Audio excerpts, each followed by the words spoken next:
నిన్న చంద్రబాబు గారు చల్లగా చావు కబురు చెప్పినట్టు మెల్లగా ఒక బాంబు పేల్చారు. తిరుపతి దేవస్థానంలో తయారు చేసే లడ్డూలు బీఫ్ ఫ్యాట్తో తయారవుతున్నాయి అని. ఇది చిన్న విషయం కాదు. చంద్రబాబు గారు చెప్పిన విషయం ప్రకారం 12వ తేదీన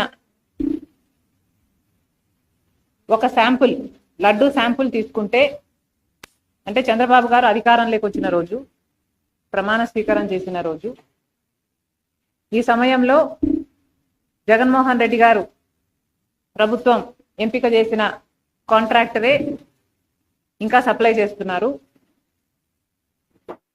ఆ రోజున తీసుకున్న శాంపుల్లో బయటపడ్డ విషయం ఏమిటంటే, లడ్డూలు తయారు చేస్తున్న ఈ ఫ్యాట్లో ఈ అంశాలన్నీ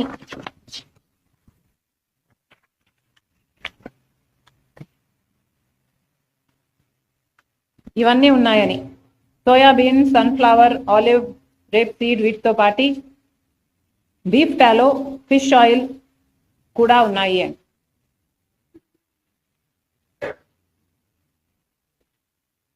ఇంత పెద్ద విషయం, కోట్ల మంది ప్రజలకు, వాళ్ళ భక్తికి, వాళ్ళ మనోభావాలకు సంబంధించిన విషయం, ఎంతో మంది సెంటిమెంట్స్, ఇమోషన్స్కు ముడిపడిన విషయం. మన రాష్ట్రంలోనే కాదు, మిగతా రాష్ట్రాల నుంచి కూడా ఇక్కడికి వస్తారు. దేశ విదేశాల నుంచి తిరుపతికి వచ్చే వాళ్ళు ఉన్నారు. శ్రద్ధ, భక్తి, శ్రద్ధలతో ఈ ప్రసాదం నిజంగానే కళ్ళకద్దుకొని తీసుకునే వాళ్ళు కోట్ల మంది ప్రజలు. అలాంటప్పుడు బీఫ్ టాలో, ఫిష్ ఆయిల్ కూడా ఉన్న, ఈ పదార్థాలు కూడా ఉన్న లడ్డూని ప్రసాదంగా ఇస్తున్నారు అని చంద్రబాబు గారు నిన్న చెప్పడం జరిగింది. చంద్రబాబు గారిని అడుగుతున్నాం, చంద్రబాబు గారు ఇంత పెద్ద విషయాన్ని మీరు ఇంత సునాయాసంగా, ఇంత క్యాజువల్గా ఎలా తీసుకోగలిగారు? కోట్ల మంది ప్రజలకు, వాళ్ళ మనోభావాలకు సంబంధించిన విషయం. ఈ విషయం మీరు కేవలం రాజకీయం చేయాలనుకున్నారా? కాబట్టే ఇంత సునాయాసంగా దాన్ని ఒక పాసింగ్ కమెంట్లా మీ 100 రోజులు సెలబ్రేషన్స్లో భాగంగా చెప్పారా? లేదు, నిజంగానే చంద్రబాబు గారికి దీని సివియారిటీ ముందే తెలుసా? ముందే తెలిస్తే మరి ముందే ఎంక్వైరీ ఎందుకు వేయలేదు? ప్రజలకు ఎందుకు చెప్పలేదు? ఇంత ఆలస్యంగా 100 రోజుల తర్వాత తాపీగా మీరు చెప్తున్నారంటే మీ ఉద్దేశం ఏమిటనుకోవాలి? చంద్రబాబు గారు తన 100 రోజుల పరిపాలన మీద జనాలు ఒక రిపోర్ట్ ఇస్తారు, ఒక అభిప్రాయం వాళ్ళు ఏర్పరచుకుంటారు. కాబట్టి తన వైఫల్యాలు కప్పిపుచ్చుకోవడానికి, వైసీపీ మీద బురద చల్లడానికి ఈ 100 రోజుల వెన్యూను ఎంచుకున్నారా? ఏమీ అర్థం కావటం లేదు. చంద్రబాబు గారు సమాధానం చెప్పాలి. ఇంత పెద్ద విషయం, ఇంత పెద్ద విషయం ఇంత సునాయాసంగా చంద్రబాబు గారు తీసుకోవడాన్ని కాంగ్రెస్ పార్టీ ఖండిస్తుంది. మేమైతే దీన్ని చాలా సీరియస్గా తీసుకున్నాం. కాబట్టి మేము మినిస్టర్ ఆఫ్ హోమ్ అఫైర్స్ కూడా ఒక లెటర్ రాశాం. సిబిఐ ఎంక్వైరీ జరగాలి, ఎందుకంటే సిబిఐ ఎంక్వైరీ జరగకపోతే తప్పు ఎవరు చేశారు అని ఇంపార్షియల్గా ఒక ఎంక్వైరీ జరగకపోతే తప్పు ఎవరు చేశారు అన్న విషయం బయటికి రాదు. ఇది కేవలం రాజకీయం కోసం వాడుకుంటున్నారా లేక తప్పు నిజంగానే జరిగిందా? ఒకవేళ తప్పు నిజంగానే జరిగింటే తప్పు చేసిన వాళ్ళను శిక్షించాల్సిన అవసరం ఉంది. ఎందుకంటే వాళ్ళ మీద యాక్షన్ తీసుకోకపోతే మిగతా వాళ్ళు కూడా ఫైనాన్షియల్ బెనిఫిట్ కోసం ఇదే తప్పు చేసే ప్రమాదం ఉంది. కాబట్టి కాంగ్రెస్ పార్టీ ఈరోజు హోమ్ మినిస్టర్ గారికి, అమిత్ షా గారికి ఒక లేఖ రాస్తున్నాం, సిబిఐ ఎంక్వైరీ జరగాలి అని. ఈ విషయం పక్కన పెడితే చంద్రబాబు గారి 100 రోజులు పరిపాలన, 100 రోజుల్లో చంద్రబాబు గారు ఏమి చేశారు అంటే శిశుపాలుడు తప్పులు లెక్కబెట్టినట్టు జగన్మోహన్ రెడ్డి గారి తప్పులను, అవినీతిని, దోపిడీని శ్వేతపత్రాల్లాగా చూపించారు. వైఎస్ఆర్ గారి పేరును ఎక్కడ వీలైతే అక్కడ తొలగించారు. వైఎస్ఆర్ గారి విగ్రహాలను ధ్వంసం చేశారు. మరి చంద్రబాబు గారు హామీల విషయంలో ఏం చేశారు అంటే 0 అనే చెప్పాలి. కూటమి సర్కార్ ఈ 100 రోజుల పరిపాలన ఎలా ఉంది అని చూసుకుంటే 100కి 0 అనే చెప్పాలి. ఎందుకంటే వాళ్ళు అత్యధికంగా బ్యాంక్ చేసిన వాగ్దానాలు సూపర్ 6, చంద్రబాబు గారి సూపర్ 6. చంద్రబాబు గారు చెప్పిన మాట 100 రోజుల్లో మేము రాష్ట్రాన్ని గాడిలో పెడతాము, 100 రోజుల్లో మేము పక్కా యాక్షన్ ప్లాన్ రూపొందిస్తాము, 100 రోజుల్లోనే మేము అద్భుతాలు చేస్తామని చెప్పిన చంద్రబాబు గారు 100 రోజులు దాటిపోయినా కూడా ఇప్పటి వరకు సూపర్ 6లో ఒక్కటి కూడా, ఒక్క వాగ్దానం కూడా ఇంతవరకు అమలు కాలేదు. ఎందుకు సార్ అని అడుగుతున్నాం. మోడీ గారి డైరెక్షన్లో చంద్రబాబు గారి 100 రోజుల సినిమా అటర్ ఫ్లాప్.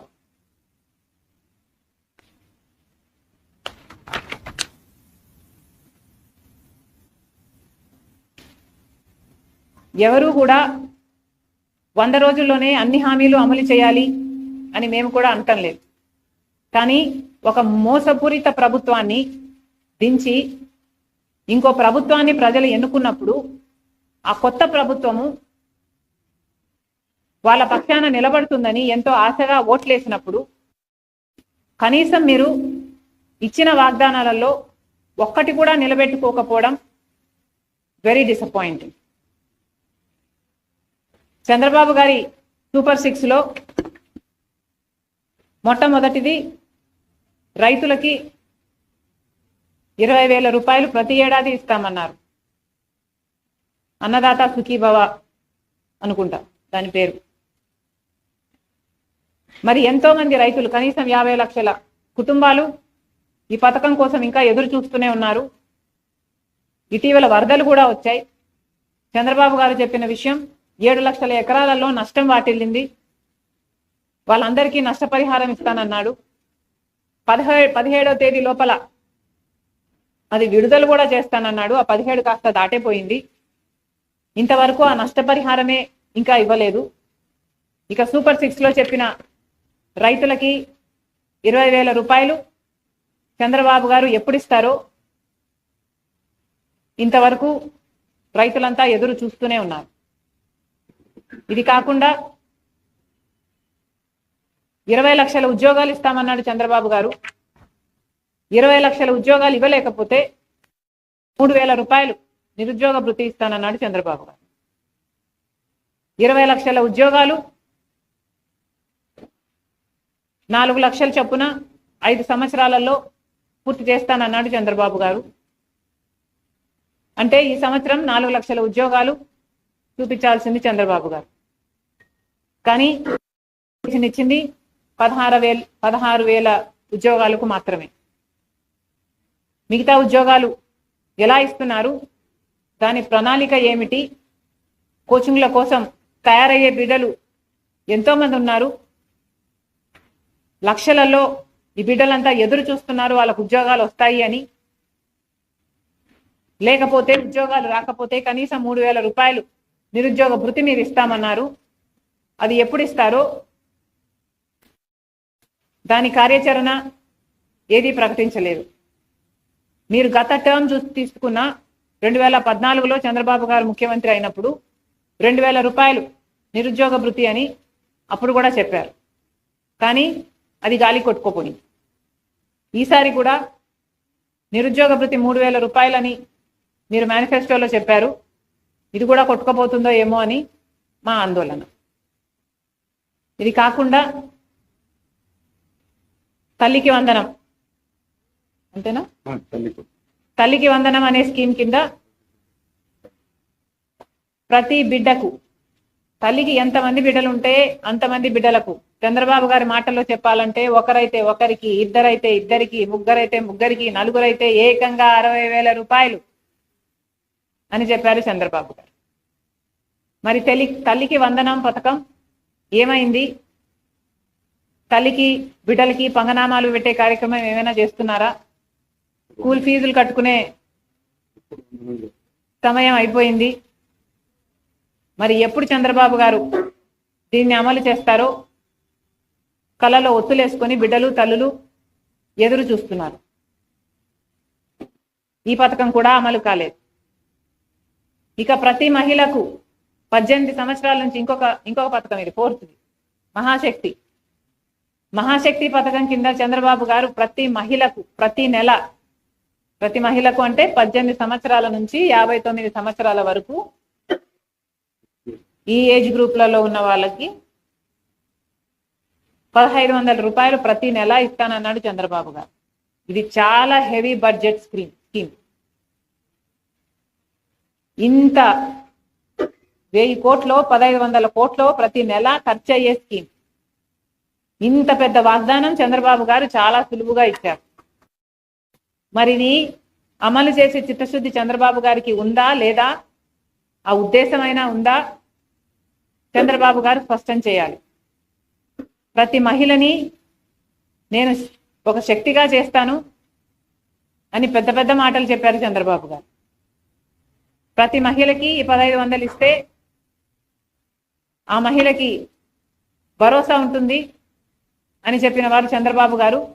మరి ఆ మహిళల గురించి ఆలోచన చేయాలని కాంగ్రెస్ పార్టీ డిమాండ్. ఇంకొకటి, సంవత్సరానికి 3 సిలిండర్లు ఉచితం అన్నారు. ఇప్పుడేమో దీపావళి అంటున్నారు. మొన్న కూడా ఇలాగే ఇంకొక పథకం, బస్సు ఉచితం అన్న పథకం ఇండిపెండెన్స్ డే కన్నారు. ఇండిపెండెన్స్ డే దాటే పోయింది. ఇంకా పక్క రాష్ట్రం తెలంగాణలో, కర్ణాటకలో వాగ్దానం చేసింది కాంగ్రెస్ పార్టీ, ఉచిత బస్సు వాగ్దానం నిలబెట్టుకుంది. మరి అక్కడ రోజుల్లోనే వారం గడవక ముందే పక్క రాష్ట్రంలో అమలు చేయగలిగినప్పుడు మరి చంద్రబాబు గారికి ఇక్కడ ఇంత చిన్న స్కీము, ఒక 250 కోట్లు చేస్తుందేమో ఇది, ఇంత చిన్న స్కీము అమలు చేయడానికి కూడా 100 రోజులు సరిపోలేదు చంద్రబాబు గారు. ఒక మహిళ బస్సు ఎక్కితే ఆ బస్సు ఎక్కిన మహిళకు ఉచితం ఇవ్వడానికి ఇబ్బంది ఏమిటో, దీనికి ప్రణాళిక ఏమిటో మాకైతే అర్థం కావటం లేదు. కొత్త బస్సులు వేస్తారు అంటే మహిళా బస్సు అని సపరేట్గా పెడతారా? ఏమిటి మీ ఉద్దేశం? ఎక్కిన వాళ్ళకు ఉచితం ఇస్తామన్నారు, ఉచితం ఇవ్వచ్చు కదా. ఎందుకంటే ఇది మహిళల భద్రతకు సంబంధించిన విషయం. పక్క రాష్ట్రంలో ఇంతకు ముందు 35 లక్షల మంది మహిళలు బస్సు ఎక్కుతుంటే ఈ పథకం వచ్చిన తర్వాత 50 లక్షల మందికి అది పెరిగింది. అంటే ఎంత మహిళలు వాళ్ళ భద్రత ఉంది కాబట్టే ఈ మార్గాన్ని ఎంచుకుంటున్నారు అంటే ప్రభుత్వం ఆలోచన చేయాలి. ఇది మంచి పథకం కాదు కాబట్టే మహిళల కోసం కాంగ్రెస్ పార్టీ డిమాండ్ చేస్తున్నాం. ఈ మధ్య చంద్రబాబు గారు చెప్తున్న విషయం, ఏ పథకం అమలు కాలేదు అని చెప్పినా కూడా చంద్రబాబు గారు డబ్బులు లేవు, రాష్ట్రం పరిస్థితి బాగలేదు అని తరచూ వింటున్నాం. కానీ చంద్రబాబు గారు మీకు తెలుసు రాష్ట్రం పరిస్థితి, ఎన్నికలప్పుడే మీకు తెలుసు 11 లక్షల కోట్ల రూపాయలు మన రాష్ట్రానికి అప్పులు ఆ రోజే ఉన్నాయని మీకు తెలుసు. అయినా మీరు గాడిలో పెడతామన్నారు, మీరు అమలు చేస్తామన్నారు, మీకు అన్నీ తెలిసి వాగ్దానాలు ఇచ్చారు కాబట్టి మీ వాగ్దానాల కోసం అవి ఫుల్ఫిల్ చేస్తారని ప్రజలందరూ ఎదురు చూస్తున్నారు. నిన్న చంద్రబాబు గారు ఒక మీటింగ్ పెట్టారట ఎమ్మెల్యేలతో. 100 రోజుల పాలనపై 100 విజయాలు అంటూ ఒక కరపత్రం రిలీజ్ చేశారట. వీటిలో కొన్ని అంశాలు ఇది చదివితే ఎవరికైనా, ఇది వింటే ఎవరికైనా నవ్వొచ్చేయి. వీళ్ళ విజయాలు, చంద్రబాబు గారి విజయాలు. హామీలు ఇవ్వడం 100 రోజుల విజయం అట. చేసిన పర్యటనలు కూడా 100 రోజుల విజయం అట. వరద సహాయం కింద ఇచ్చిన 25 కేజీల బియ్యం 100 రోజుల విజయం అట. బుడమేరు గన్లు పూడ్చడం 100 రోజుల విజయం అట. అమరావతికి 15,000 కోట్లు గ్యారంటీ రుణాలలో ₹1 రాకపోయినా ఇది 100 రోజుల విజయమేనట. అవును, ఇచ్చిన బియ్యం కూడా దొడ్డు బియ్యం. అక్కడ కూడా చాలా మంది చెప్పారు మనకి, మీరున్నారు ఆ రోజు నాతో. నారా లోకేష్ గారికి కాలేజీలో సీటు కావాలని మెసేజ్ చేస్తే అది కూడా 100 రోజుల విజయమేనట. ప్రజా దర్బార్లో ప్రజల నుండి అర్జీలు స్వీకరించడం కూడా 100 రోజుల విజయమేనట. చంద్రబాబు గారు 10 రోజులు కలెక్టర్ ఆఫీస్లో నిద్రిస్తే అది 100 రోజుల విజయమేనట. సౌదీ అరేబియా నుంచి ఒక తెలుగు కుటుంబాన్ని తిరిగి స్వస్థలానికి రప్పిస్తే అది 100 రోజుల విజయమేనట. విశాఖ స్టీల్లో కేంద్ర మంత్రి పర్యటిస్తే అది కూడా 100 రోజుల విజయమేనట. గత ప్రభుత్వం అమలు చేసిన పథకాల పేర్లు మార్చడం కూడా 100 రోజుల విజయమేనట. చంద్రబాబు గారికి నేను గుర్తు చేయాల్సిన అవసరం లేదనుకుంటా. ముఖ్యమంత్రిగా చంద్రబాబు గారికి ఎన్నో బాధ్యతలు. ఆ బాధ్యతలన్నీ మీరు విజయాలనుకుంటే మేము చెప్పగలిగింది ఏమీ లేదు. ఇంకా ఈ పక్కన పెడితే ఇంకా చాలా అంశాలు ఉన్నాయి మన రాష్ట్రానికి సంబంధించి. ప్రత్యేక హోదా అని మోడీ గారు మనకు మాటిచ్చారు. 10 సంవత్సరాల ప్రత్యేక హోదా ఇస్తానని 10 సంవత్సరాలు అయింది మనకు మాటిచ్చి. చంద్రబాబు గారు అదే బీజేపీ పార్టీతో కూటమి కట్టారు. 10 సంవత్సరాల నుంచి మనకు మోసం చేస్తున్న అదే బీజేపీ పార్టీతో చంద్రబాబు గారు మళ్ళీ అలయన్స్ పెట్టుకొని అధికారంలోకి వచ్చారు. మరి చంద్రబాబు గారు మన రాష్ట్రం గురించి, మన రాష్ట్రానికి రావాల్సిన హక్కుల గురించి ఏం చేస్తున్నారో 100 రోజుల విజయాలలో అది కూడా ప్రకటించుంటే బాగుండేది. ఇక పోలవరం దాని ప్రాజెక్ట్ కాస్టే 30,000 కోట్లు అయితే కేంద్రం 12,000 కోట్లు ఇస్తుందట. అది ఫేజుల వారీగా ఇస్తుందట. అది ఎప్పుడు పూర్తవుతుందో, పక్క రాష్ట్రంతో ఉన్న గొడవలు, ఒరిస్సా కానీ ఛత్తీస్గఢ్ కానీ, అక్కడ బీజేపీ ప్రభుత్వమే అధికారంలో ఉంది. వాళ్ళతో మాట్లాడుకోవడం అయితేనేమి, పోలవరం ప్రాజెక్ట్ అన్నది కేంద్ర ప్రభుత్వం పూర్తి చేసి మన చేతుల్లో పెట్టాలి అన్నది విభజన హక్కు. కాంగ్రెస్ పార్టీ మళ్ళీ డిమాండ్ చేస్తుంది. ఇలా 10 సంవత్సరాలు ప్రజలను మోసం చేసినట్టు మళ్ళీ ఇది 5 సంవత్సరాలు కూడా పోకుండా పోలవరం ప్రాజెక్టు కేంద్రం తీసుకొని కేంద్రమే పూర్తి చేసి మనకి ఇవ్వాలని, ఆంధ్ర రాష్ట్రం చేతుల్లో పెట్టాలని కాంగ్రెస్ పార్టీ డిమాండ్ చేస్తుంది.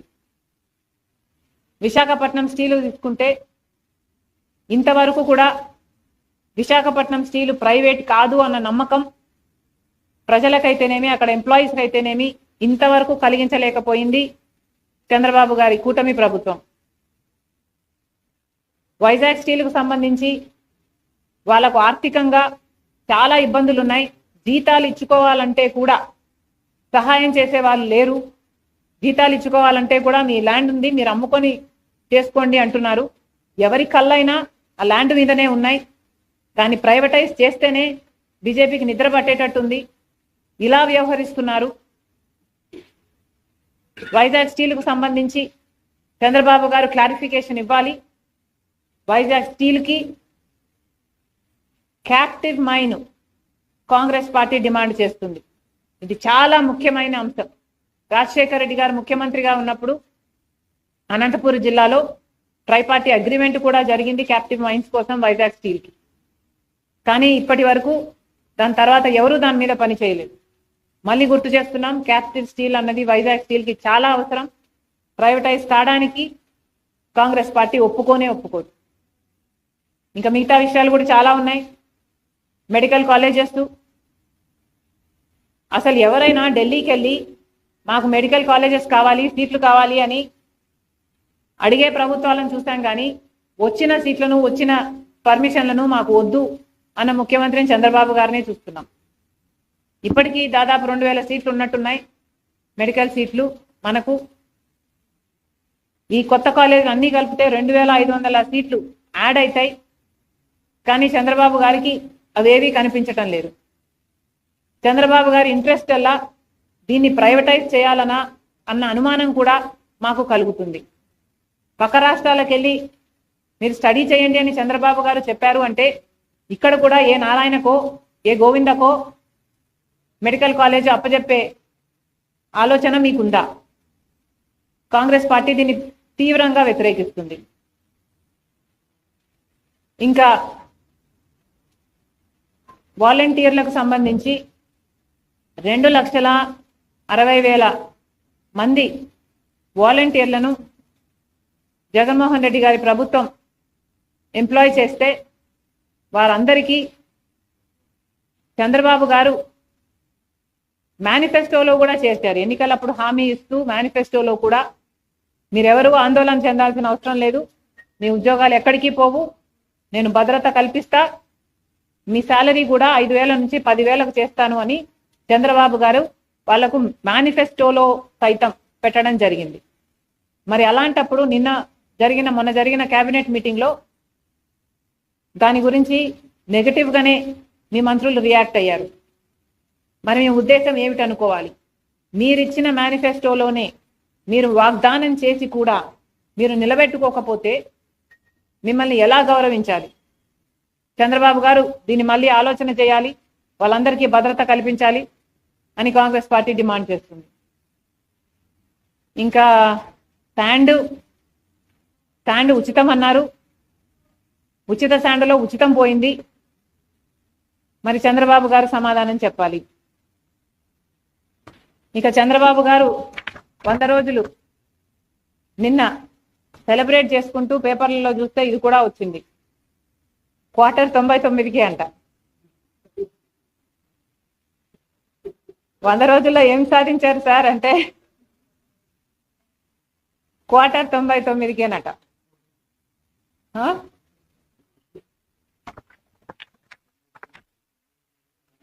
గత ప్రభుత్వమే మద్యం అమ్మింది, ఓన్లీ క్యాష్ అన్నారు, అదొక మద్యం మాఫియా నడిపారు. అప్పటి ప్రభుత్వంలో క్వార్టర్ ఎంత 200 అన్నట్టున్నారు, ఇప్పుడేమో క్వార్టరు 99కే. మందుబాబులంతా హ్యాపీ, వెరీ గుడ్. కానీ చంద్రబాబు గారిని హెచ్చరిస్తున్నాం సార్, గత ప్రభుత్వంలో కంటైనర్లలో డ్రగ్స్ వచ్చాయి, తల్లిదండ్రులంతా మా బిడ్డలంతా డ్రగ్స్ కు బానిసలయ్యారు అని ఎలక్షన్ క్యాంపెయిన్ లో చాలా మంది మాతో చెప్పుకోవడం జరిగింది. ఇప్పుడు మీరు ఇలా మద్యం ఏరులై పారిస్తారేమో అన్న భయం కలుగుతుంది. ఇది సమాజానికి మంచిది కాదు. మద్యం కన్సంప్షన్ కి ఆడవాళ్ళ మీద జరిగే అత్యాచారాలకు డైరెక్ట్ రిలేషన్షిప్ ఉంది. మద్యం అమ్మకాలు ఎంత పెరుగుతాయో, మద్యం సేవించడం ఎంత పెరుగుతుందో ఆడవాళ్ళ మీద అత్యాచారాలు కూడా ప్రొపోర్షనేట్ గా పెరుగుతున్నాయని చాలా స్టడీస్, చాలా రీసెర్చ్లు చెప్తున్నాయి. మళ్ళీ చెప్తున్నాం చంద్రబాబు గారికి, ఇదేదో బాటా సేల్స్ సిస్టమ్ లాగా 99 అని మీరు సేల్స్ ప్రమోట్ చేసుకోవడానికి చేస్తున్నారేమో, కానీ మద్యం అమ్మకాలని రెగ్యులేట్ చేయాల్సిన బాధ్యత కూడా ముఖ్యమంత్రిగా చంద్రబాబు గారికి ఉంది. షాపులు కూడా తగ్గించాలి. ఇంకేమైనా నేను కవర్ చేయలేదు? Anything you want to speak అన్నా? ఇంకేమైనా యాడ్ చేస్తారా?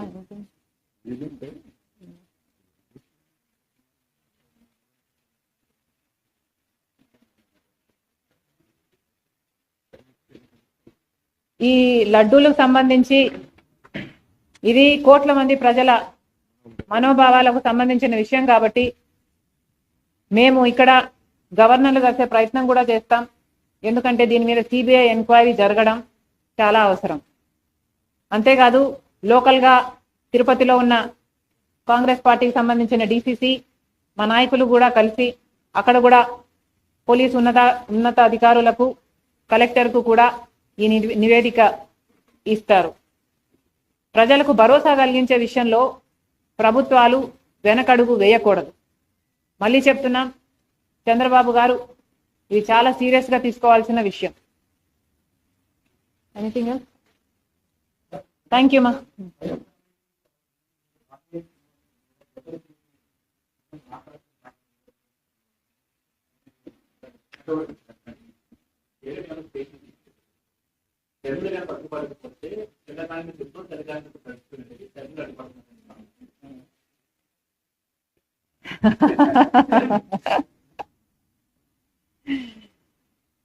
ముఖ్యంగా గమనించాల్సిన పాయింట్ ఏమిటంటే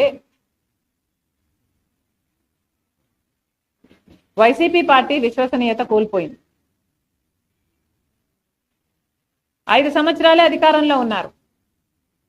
కానీ 5 సంవత్సరాలలో రాజశేఖర రెడ్డి గారు ఎంత మంచి పేరు సంపాదించుకున్నారో ముఖ్యమంత్రిగా, 5 సంవత్సరాల్లో జగన్మోహన్ రెడ్డి గారు అంత చెడ్డ పేరు సంపాదించుకున్నారు. 5 సంవత్సరాలలో 8 లక్షల కోట్ల రూపాయలు అప్పుల కుప్ప మన రాష్ట్రం మీద పెట్టారు. రైతులకి ప్రతి సంవత్సరం 3,000 కోట్ల రూపాయలు ఇస్తామని ధర స్థిరీకరణకు మోసం చేశారు. 4,000 కోట్ల రూపాయలు పంట నష్టపోతే ప్రతి సంవత్సరం పంట నష్టపరిహారం కింద పక్కన పెడతామని మళ్ళీ రైతులను మోసం చేశారు. పూర్తి మద్యపాన నిషేధమని ప్రజలను మోసం చేశారు. రాజశేఖర రెడ్డి గారు వ్యతిరేకించిన మతతత్వ బీజేపీ పార్టీతో అక్రమ సంబంధం పెట్టుకొని ప్రత్యేక హోదాను సైతం తాకట్టు పెట్టారు. ఇలా 1 కాదు 2 కాదు, ఋషికొండను పూర్తిగా గొరిగేసి ప్యాలెస్లు కట్టుకున్నారు. ఏమంటే వాళ్ళ బాత్రూములకు కూడా వ్యూ కావాలట. ఇక కాదంబరి కేసు చూస్తే పాపం నిజంగానే నాకు చాలా బాధేస్తుంది. 40 రోజులు ఆయన జైల్లో పెట్టారు. అధికార దుర్వినియోగం. ఇలా 1 కాదు 2 కాదు, ప్రత్యేక హోదా దగ్గర నుంచి మొదలు పెడితే కాదంబరి గారి కేసు వరకు వీళ్ళు చేసిన అధికార దుర్వినియోగం, అవినీతికి జగన్మోహన్ రెడ్డి గారు, వైసీపీ పార్టీ విశ్వసనీయత కోల్పోయారు అన్నది ఈరోజు వాస్తవం. ప్రజలు మాట్లాడుకుంటున్నది ఇదే. మళ్ళీ ఆ పార్టీ పైకి లేస్తుంది అని మేము భావించటం లేదు. వైసీపీలో వైఎస్ఆర్సీపీలో వైఎస్ఆర్ గారు లేరు. ఇప్పుడున్నది సజ్జల, సాయిరెడ్డి, వైవి సుబ్బారెడ్డి. వీళ్ళు కూడా మిగులుతారో లేదో జగన్మోహన్ రెడ్డి గారు చూసుకోవాలి. ఫైనల్గా చెప్పాలనుకున్నది ఏమిటంటే వైసీపీలో ఎవరు మిగలరు.